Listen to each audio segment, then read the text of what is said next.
Romanticism is the rejection of order, calm, harmony, balance, idealization, and rationality that were attributes of classicism and neoclassicism. It focused on the freedom that came with imagination and emotion that was developed because of the events happening during that time, the French Revolution of 1789 and the Enlightenment. One of the major contributors of Romanticism was Francisco Goya. One artwork specifically that corroborates the ideals of Romanticism is his piece called The Dog. The Dog was created during Francisco's darkest times, and it is thought to show the inevitability of death. It is important to notice that similar to many other paintings, Goya adds a level of human emotion, imitating Romanticism, adding freedom for artists, and changing the public's view of what could be considered art. In the mid-1800s, realism came around. Realism was the act of representing the world of how it was without any sentimentality. This is because Romanticism allowed for freedom of expression, and realism is also a variation of Romanticism because it plainly stated how the environment was.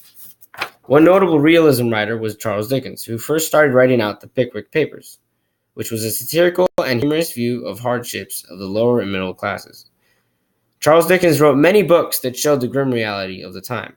For example, in Oliver Twist, he talks about the many issues of child labor, poverty, and crime. This is important because he created awareness within the group of people that read his books that could potentially bring about change and solve those problems by informing them through his characters and humor. Photography came around, which made artists reinvent their way of painting and brought Impressionism. Impressionism was a school of painting that tried to capture fleeting visual impressions. Artists weren't blending as many colors as they did before, providing new views on different subjects, like Claude Monet, who painted the same cathedral at different times to capture how it looked like at different parts of the day. Painters that were around after Impressionism were called post-Impressionists. These were artists that stayed true to Impressionism but varied in styles. George Seurat made works of art that were a collection of dots, then, when looked at from different perspectives, formed objects. These different artistic movements can be seen today, such as Romanticism in graffiti art. Graffiti art interacts with the physical world, which is essentially what Romanticism desired to provide. Imagination with no boundaries. Impressionism and post-impressionism can be seen today in different art forms like cubism and abstract art.